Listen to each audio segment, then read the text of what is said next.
These biases, these are the things that I think can make a difference whenever you're thinking about how your patient is thinking about a decision, right? So these framing effect, we tend to, we want things to be positive, so we want to gain something from this. So if all we say is that vaccines prevent, well, they prevent something that we haven't experienced yet, right? They prevent something that may never happen. And that prevention is really hard to conceptualize and to kind of grab onto. However, if we can tell you what you gain from a vaccine, whether that gain is still something psychological, right? Like, I feel so much better knowing that I've given my kids this vaccine, and I don't have to worry as much about your, their future kind of cancer potential because of that, right? Over time, we'll be able to do fewer pap smears. If you have a mom in the room, right, usually a person with a cervix, who hopefully has had a screening for cervical cancer, nobody really likes that. We don't enjoy doing that. And if you could potentially, in the future, it's possible. Right now, we already do fewer pap smears. That's why those guidelines have changed, and you need it every 3 years or every 5 years, as opposed to, doing it every year like used to be the standard. Oh, okay. Availability bias means that we're making decisions based on the most recently available information. I think about this like the Got Milk campaign, right? I know nothing except milk is good because I see celebrities with milk mustaches in my mind. For those that kind of grew up in the 80s and 90s, those Got Milk posters, right? But if you asked, I would have an inherently positive feeling about milk, thanks to the dairy lobby putting those posters out. And regardless of whether or not milk is necessary, humans being mammals that continue to try to drink another mammal's milk after weaning is really strange when you think about it. But they've done a great job with those posters, and we don't have nearly as many positive, memorable examples of vaccines being good. There are some billboards, and with COVID-19, things did pop up, and media campaigns came up. They were on buses and in, on mass transportation and all sorts of things. That's helpful, right? Our brain is internalizing all of these media images, and we need to keep that up, and we need to expand that to not just controversial topics or pandemics, but actually to put ourselves and the benefit of vaccines there, so that when someone thinks about a vaccine, what they think about is the positive representation that they've seen about it, and not the negative representation. So paper your offices, right? Make sure that these posters are still up in your waiting rooms. On the computer screen scrolling, right, the screensaver, make sure that there's positive messaging on there. Authority bias, right? This is where we come in to counteract this. So that response from my patient to, well, I saw this one video of a doctor on Facebook who said blah, blah, blah, blah, blah. Okay, well, you have the doctor right here who says something else. Or, your public health department is a source of authority, right? We're local, we're close to the patient. We should have more authority than a random person in a white coat that is on YouTube without knowing their credentials. So taking the time to use your authority specifically and say, I understand that it seems really convincing whenever you see someone who is, I don't say who pretends to be a doctor or who stayed at a Holiday Inn Express last night, talking about this. But I say, I understand that can be really convincing and it can be hard to tell. Here's the thing that I know based on my school or my training or my experiences so far, and this is how I usually share this with my patients. So you don't want to necessarily confront and say that person's wrong, right? Because if you think about Dr. Cronk's, we're just gonna go ahead and we're gonna batter ram right into that one, that's not gonna be a helpful thing. So I understand, I see why that would be really convincing, and I'm going to tell you something else that I've learned or that I know. Okay, another vaccine hesitant patient. This is a 76-year-old who lives in an assisted living facility, and they came in for a follow-up visit. It's fall, so it's like flu shot season. They have multiple chronic medical conditions. They smoke, and they have pretty much followed all my other recommendations for everything. In terms of getting labs, getting screenings, kind of following up on everything else. And so we recommend that they get a flu vaccine, and they say, no, I don't really need that shot because I never get the flu. What do you do with this one? I've never had the flu before. Why do I need a vaccine for that? I don't really like shots. Rather not. Oh, come on, this one's an easy one.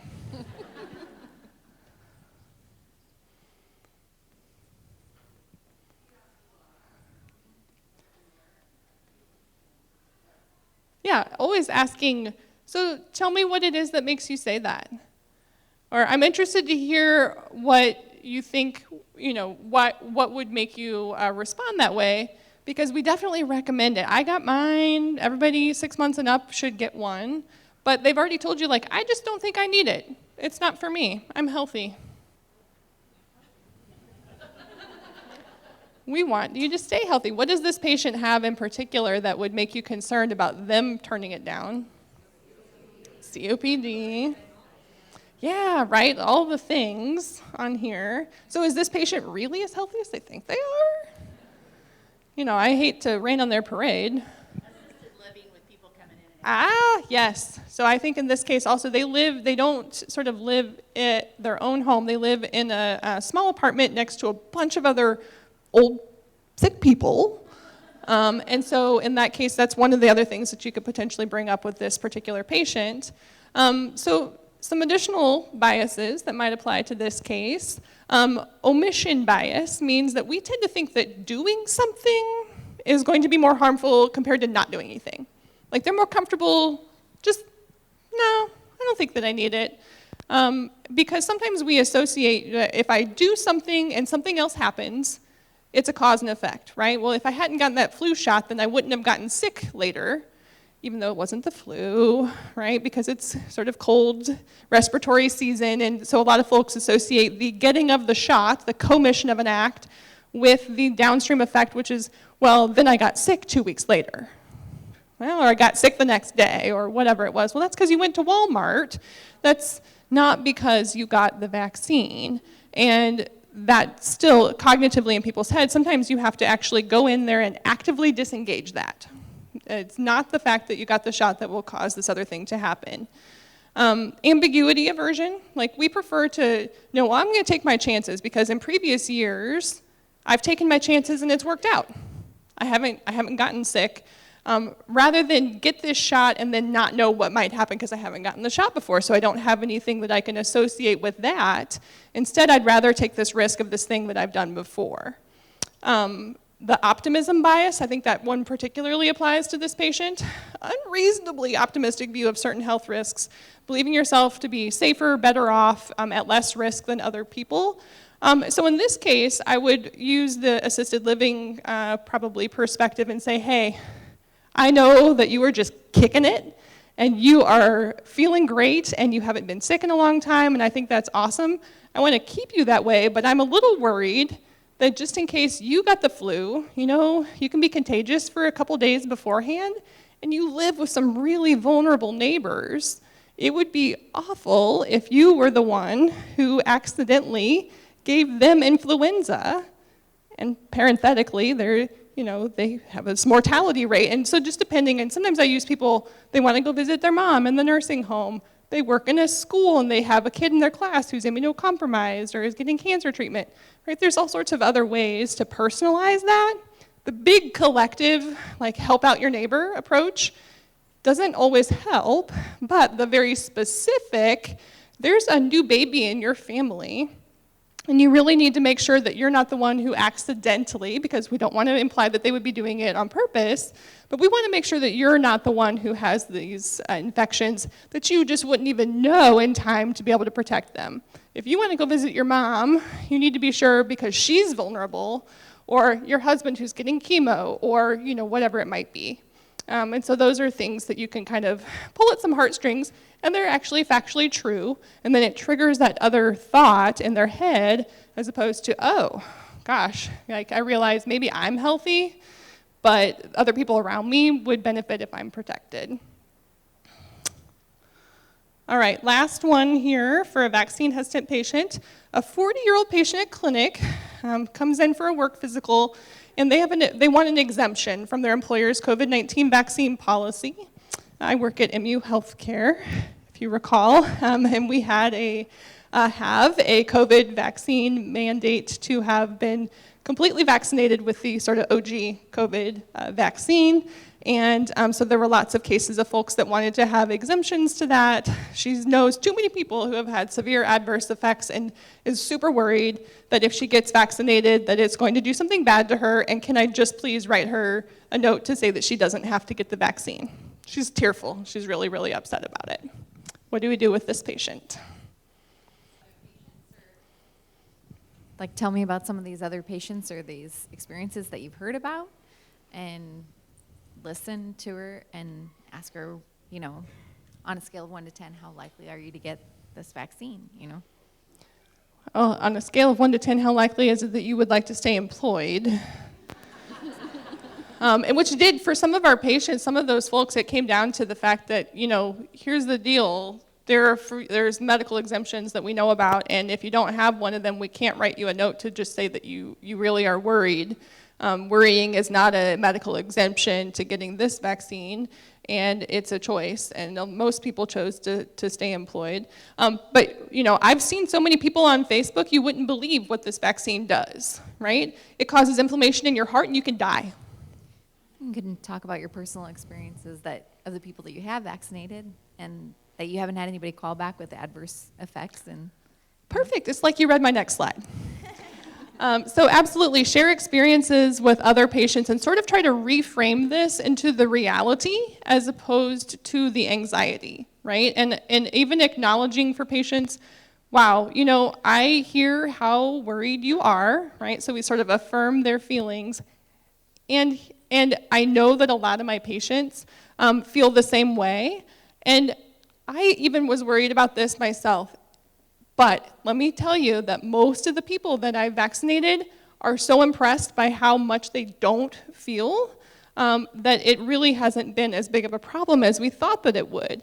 And all those folks that are on Facebook are not balanced out by the people who really didn't have anything happen, and so they didn't take the time to make a video and post it. And you know, and other things like that. So that kind of false consensus that I feel like everybody feels this way because this is what I'm seeing in this kind of small sample, to be able to open up their perspective and actually share, well, of all the patients we've vaccinated, we've given thousands of these vaccines, and we've had only a couple people who really needed care afterwards because of a adverse effect. Oh, okay. The confirmation bias, we tend to find and remember the information that tells us yes, this is true, that you're experiencing something. And so we seek out this information. This is the Facebook echo chamber, right? It is just a confirmation bias chamber. And you can find that, and I will say a lot, you know what? I worried about that too. Or absolutely, I used to think that made sense until... right? So like I put myself alongside them and say, I did that as well. My mom actually had the exact same question. My daughter actually said the exact same question. And then go from there, right? And so it puts me right alongside you. I'm no longer the enemy. I had the same fear. I had the same question. I'm not some expert who already knew better, right? I'm a real person who had the exact same thought and the exact same worries. We tend to kind of grab onto the first thing that we hear, and that's called the anchoring effect. And so I acknowledge that, like, yeah, it's really hard to get past something like this once you have in your head that this is what happens. But as time has gone on and we have more and more people, like millions and even hundreds of millions of doses that have been given worldwide, we know better now. And here's what we know now. And trying to be able to actually show some of those data. I appreciate everybody's attention and participation.